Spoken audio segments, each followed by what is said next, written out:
Not only is It Ends With Us in the bucket of worst movies of 2024, down at the bottom with Madam Web, the drama.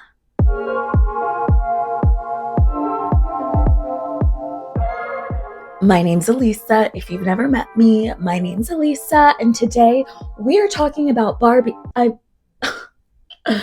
We're talking about It Ends With Us. So a couple of months back, I read this book at the top of the year. I had a resolution to read a book a month, and no, it's not going well. It wasn't my favorite book of the year, but it actually was a pretty good book. It painted the picture well. It told the story really well. I can see why Colleen Hoover is up there in the romance. That's actually the only Colleen Hoover book I read, so I don't know. I was excited about the movie, and I was excited to see Blake Lively in the movie. There were a lot of dots that I didn't connect about Blake Lively until this movie, you guys, and we're going to talk about it all. We're going to talk about Blake. We're going to talk about Justin. We're going to talk about the drama. We're going to talk about the movie. We're going to talk about how I felt about the movie, and we're going to talk about the fucking wardrobe. Buckle your seatbelts, okay, because the ride is starting. To understand the movie and to understand feelings about the movie and to understand the drama, we need to know what the book is about.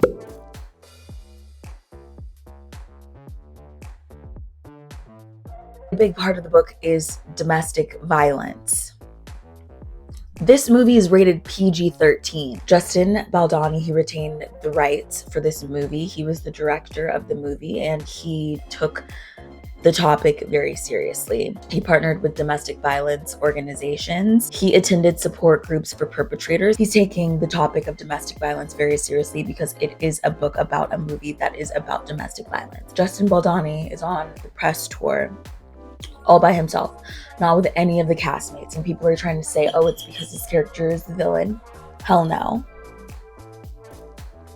Hell no. It's because he's doing press about what the book and the movie was supposed to be about, considering the people who would be touched by something like this. And then we have Blake Lively on the other hand. If we're lucky enough to run into a celebrity in public, we only have a few moments to maybe speak with you guys. But for people who see this movie, who relate to the topics of this movie on a deeply personal level, they're really going to want to talk to you. This movie is going to affect people, and they're going to want to tell you about their life. So if someone understands the themes of this movie, comes across you in public, and they want to really talk to you, what's the best way for them to be able to talk to you about this? How would you recommend they go about it? Like asking for like my address or my phone number or like my location share, or I could just location share you, and then we could I'm just curious about social security number. I'm a Virgo, so I'm like, are we talking logistics? Are we talking emotional? Who is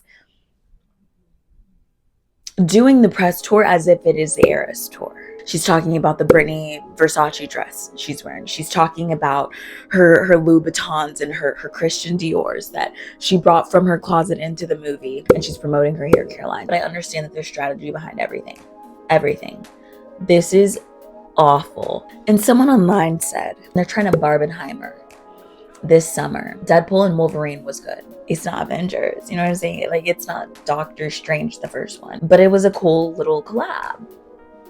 It Ends With Us was shit. And on top of that, why the literal is Ryan Reynolds doing press with the cast? Okay, let's talk. Let's get into the movie. It was ass. The chemistry between Justin and Blake was fine. To be honest, the whole cast was older than what they were supposed to be, so you know what I'm saying? Like, the girl that played young Lily Bloom could have just played Lily Bloom at the adult age. And then Atlas, he was hardly even developed as a character. Like, a lot of the shit did not make sense. When she got pushed down the stairs, it looked like she just fell backwards. Why is my friend, who has not read the book, she's watching the movie with me, and she goes, this girl is clumsy. It was just an awful display of what this book was about. Justin Baldoni, his edit was doing really well among audiences, but the edit that we see in theaters has Blake Lively's hand in it. Allegedly. I'm not there. If it's tested good among the audience, why are we not watching that? And I don't know why I feel so deeply about this.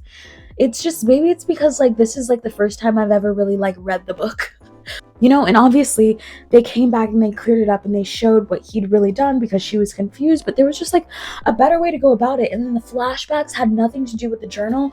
And when Ryle did his big one on her, when she really, really put her foot down and left him, it was because he found the journal where all of the stuff with Atlas was like revealed to him, and it wasn't even in the movie. This movie was like a 1.5 out of 8, like, and I might even rate Madam Web higher than that movie, because what the literal, I have nothing else to say. I'm really disappointed. If you want to watch this movie and form your own opinions, do that, but I do not recommend this movie. I recommend just honestly read the book. Goodbye. See you Sunday.